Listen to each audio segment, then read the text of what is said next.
Hello and happy Tuesday. Alrighty, we are back for more.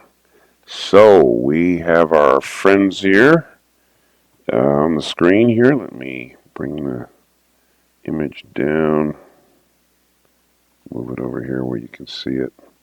So we got our four friends here coming into a hug. Okay.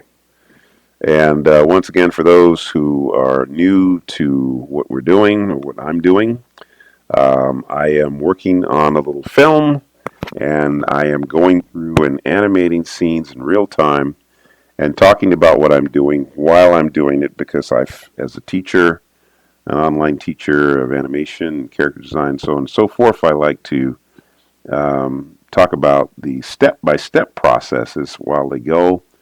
And it takes a while to get through these. To follow this, you'd have to go back and look at previous recordings that I have done. My Let's Animate series is an ongoing series. I believe right now I think I'm at 70 some sessions, though all the 70 sessions are not just on this particular scene.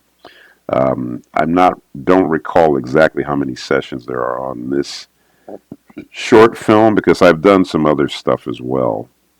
Um, but I know that there's at least 70 of these particular ones, though they're going to be different things.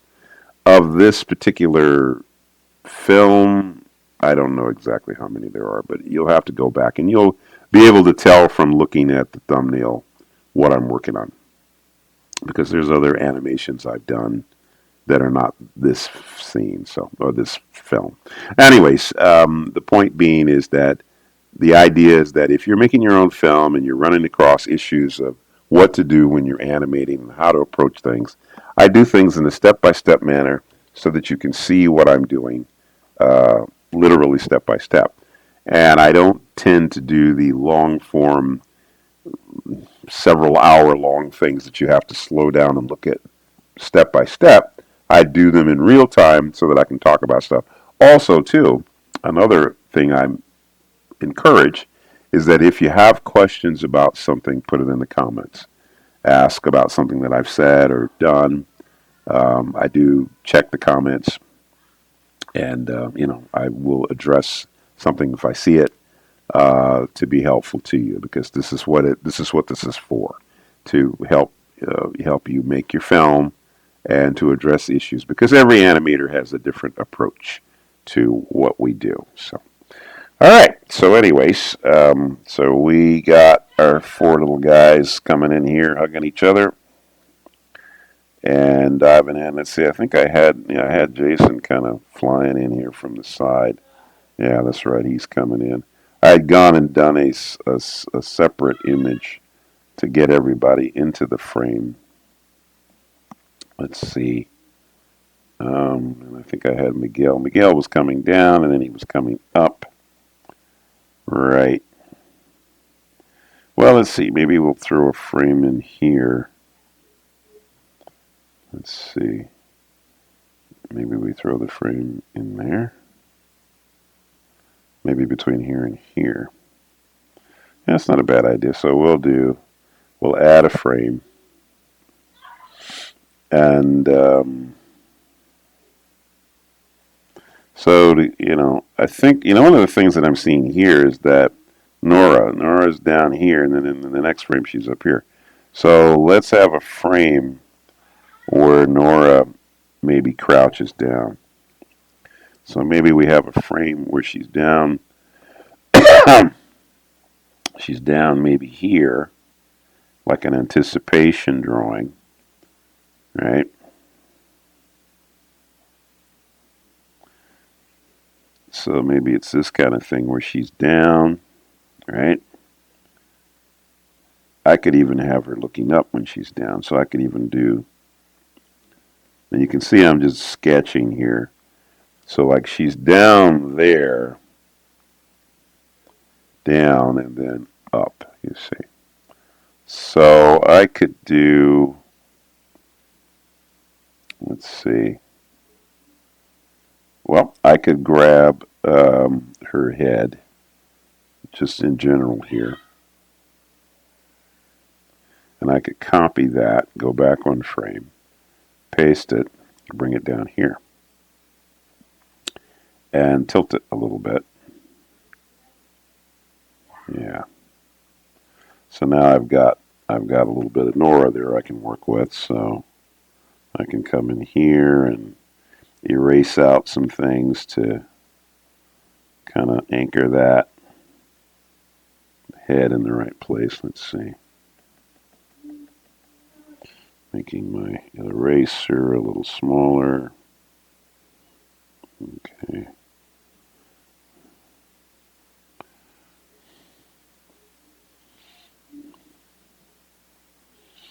Hmm. I always find that drawing, the heads, of course, are always going to be the harder things to draw to get right. So positioning stuff on the face and everything, just tricky. So, but the bodies, obviously, I think I always have. It's not so hard to get the bodies. At least for me, it's never been. So let's say we got Nora's there, but so if she was coming down, you see her hair would be up like that as she's coming down into that anticipation type pose. And I'd say maybe, okay, we got this kind of, okay, so she's coming down. So maybe have her hands up in the air here.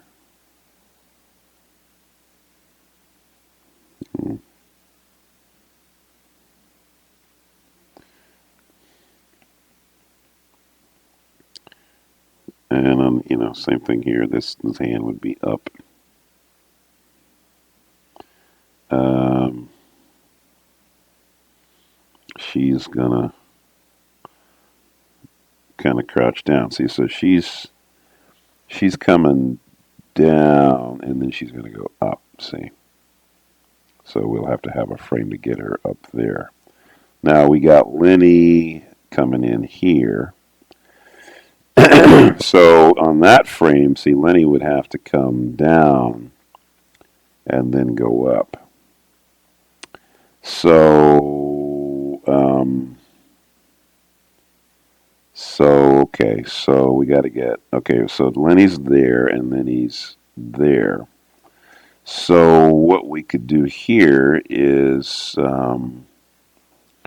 we can grab Lenny here.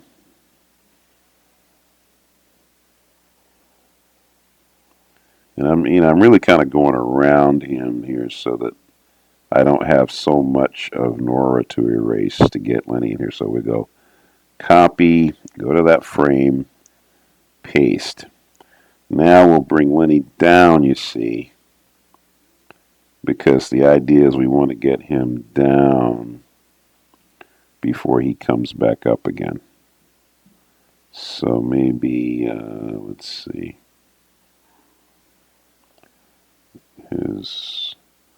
I'm looking at where he's going to go based on, it's kind of really hard to see, but it's kind of like right in here somewhere. He's down here. Now you can see he's really interacting with Nora here. That's a mess. But that's the way it goes. So I'm going to erase his foot here. And I've got to erase everywhere he's intersecting with Nora. So, because he's on top, Nora's actually behind him. So that's tricky business right there. Right, so so we got we got to erase Nora where she's intersecting with him. So that takes a lot of Nora away. Let's see, let me make this bigger. So we can, let's see, maybe we'll just go back and fit this to the window. Yeah, so you can see Lenny's face is really Yeah, he's really, Nora's really kind of, yeah, this is, so we gotta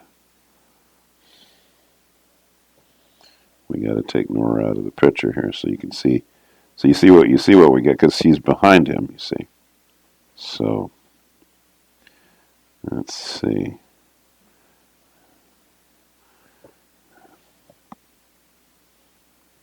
All right.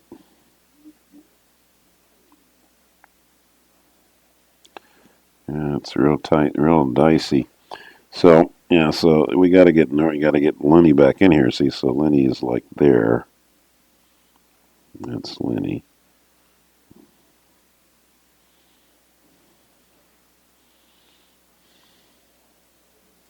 And you see how much of Nora we're losing because of that. But we're getting people where we want them to be.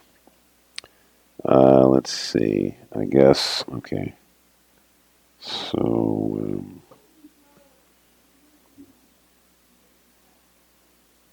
I think not quite sure. I guess. Well,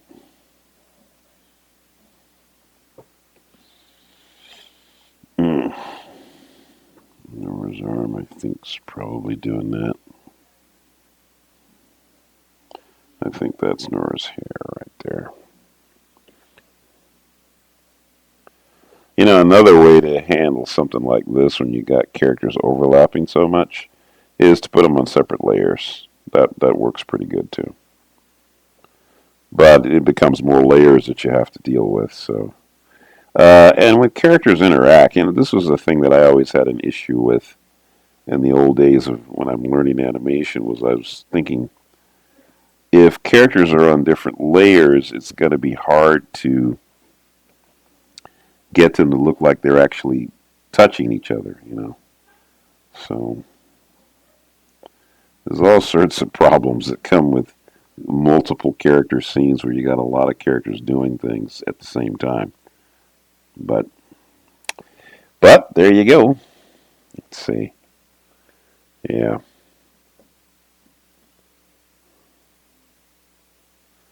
Yeah, I think that does give the effect that that they're coming in. Yeah.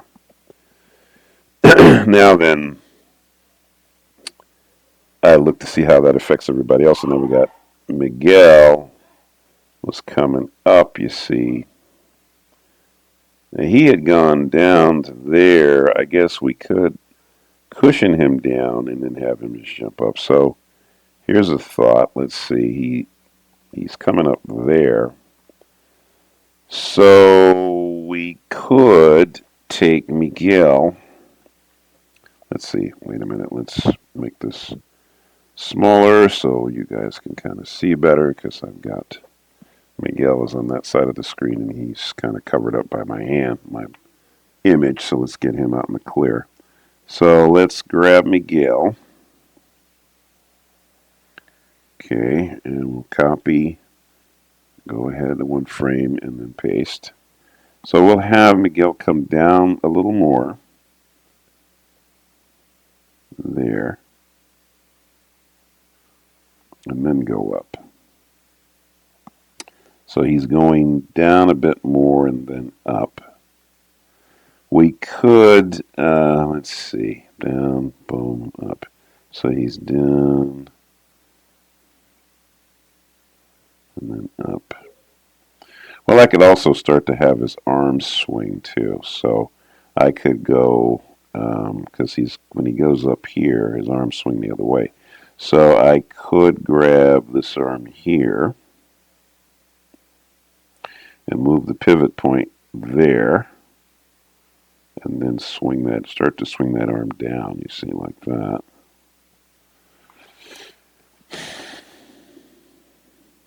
Yeah. And then this back arm, you see, would be swinging, starting to swing forward.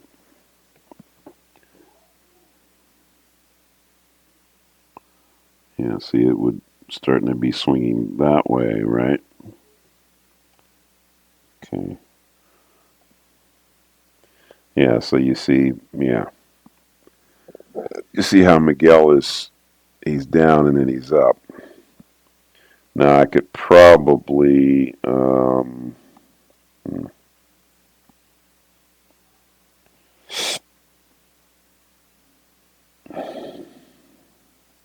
I could probably also bring this foot down more, you know. Could even move the pivot here so that this leg is kind of, coming down like that. You see what I'm doing? It's just I'm trying to sort of bridge the gap with each character. And then, of course, it's kind of easy to see what would be happening with Jason. He's coming through. So we could grab, let's see, we can grab Jason. Yeah. So we can grab Jason here.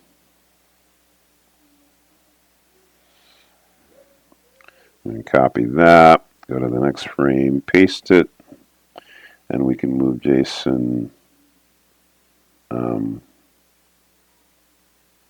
You know, could even make him a little bigger, couldn't we? So we'll hold the shift key down, make him just a smidgen bigger because he's coming, kind of starting to come.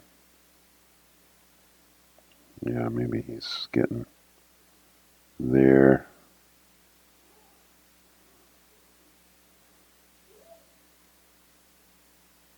Wonder if I want to.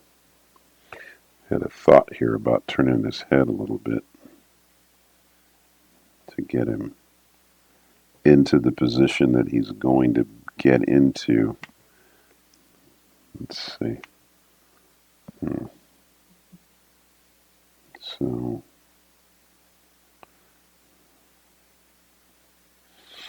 well, I think the timing is pretty good there. Let's see. Let's take the number of frames down. Right now we have everybody is held, each frame is held for 8 frames. I'm going to knock a few frames off of that and make it 6 frames for each image. Now this is primarily because, see, we're adding more frames to the scene, so less exposure. Let's see how this plays. Yeah. It's, see, once again, we're not looking at timing here. What we're looking at is the overall feel of everything, right? Because the idea is I'm trying to, as an animator, you start seeing the scene come together. You start to see things. In the old days, because we flip a lot, okay? Or we would roll the drawings on the pegs. You probably heard the terminology rolling the drawings. That's where we would have the drawings on the animation pegs. And you would roll 5 drawings. You'd put the drawings in between your fingers and you'd roll them back and forth. And you'd be able to see a bit of movement, you see. And this was done with the hand that you don't draw with. If you're left-handed, then you'd roll with your right hand. If you're right-handed, you would roll with your left hand. But that's kind of what I'm doing here, but I'm using the program to do it. So I set it to just, really kind of roll the drawings where I can kind of see the action. Not at the timing that it's going to be, but just the individual drawings and how things are kind of coming together. Animation, there is the understanding that you want to have as an animator is that there is a difference between timing and spacing, and by that I mean that timing is the length of time that your scene is on the screen, or maybe a particular part of an action is on the screen. Spacing is actually how the drawings are spaced or interspersed on the field. the fact that you have enough drawings to cover a distance. Um, and so you can see that timing and spacing kind of will go hand in hand. Um, but the spacing has to do with the number of drawings that you have. Um, a mentor of mine, Richard Williams, said something once that I found to be particularly helpful. I had left Disney to work for him on a Ziggy's Gift, which was a Christmas special. But prior to that, I had seen him talk about working on his feature film, The Thief and the Cobbler. And one of the things that he said that really kind of jumped out at me, and it really made sense because I'd spent 4 years at that point at working at Disney features. And he said something that really kind of resonated with me. He said that the skill of animation is that it's how he said it was. He said animation is not just doing one drawing after the next. Um, you know, just moving. He said that because if that was the case, he said anybody could do it. He said it's how far apart the drawings are, and how you time it. And then he would say the skill of it is understanding how one drawing, he would say, dovetails into another, how far apart they are, and how you time it. And he said that's the skill. Then he said, then you pump personality into that. And for some reason, just the way he said that to me at the time that I heard it, it just made so much sense. It's like, oh yeah, because I always, my take on animation was I thought, oh, well, you just got to have lots of drawings. And just put drawings, and smooth the action out. And I remember Andreas said, it's like bubblegum, yeah, and it's, which I didn't quite understand the bubblegum reference, but not completely, but I kind of got what he was saying. Anyways, it's understanding that you need a certain amount of drawings to bridge gaps between actions. And so that's what I'm kind of doing here is I'm bridging the gap. For each character, I'm trying to see a path that they're moving on and also adding drawings into the scene so that I'm describing what they're doing. And that's with adding in between drawings or breakdown drawings or whatever. But then you also have to time that. The timing is different. How many frames or how long it's going to be on the screen. Richard was very big into animating things on ones, meaning that if it's 24 frames a second, then you've got a new drawing for every 1/24th of a second, which is a lot of work. But when you look at it moving, it's beautiful because it's very smooth. Most animation is done on twos in every other frame, so it's more like 12 drawings a second, which is still a lot of work, but not as much. So, anyways, all right. Well, look, we're at 23 minutes, so I'm going to stop here. So, anyways, I'll see you guys tomorrow. We'll keep moving forward. The point, once again, that I want to continue to make on these things is that even though I'm only making little bits of strides each day, and I realize it takes a while to get through this, that's the point, is that you learn like that. You don't learn necessarily all at once. The process of doing animation is tedious and time consuming. So, that's just the way it is. There isn't, in my opinion, any shortcuts to it. Sure, we've got animation programs and we can rig drawings and we can do things and the computer can do stuff. I'm talking about getting in there, rolling up your sleeves, and actually doing the work. Is it harder? Yeah. Is it more rewarding? Yeah. We'll always have things that'll make our lives easier. And thank God for computers, don't get me wrong. I mean, I'm working on a computer right now.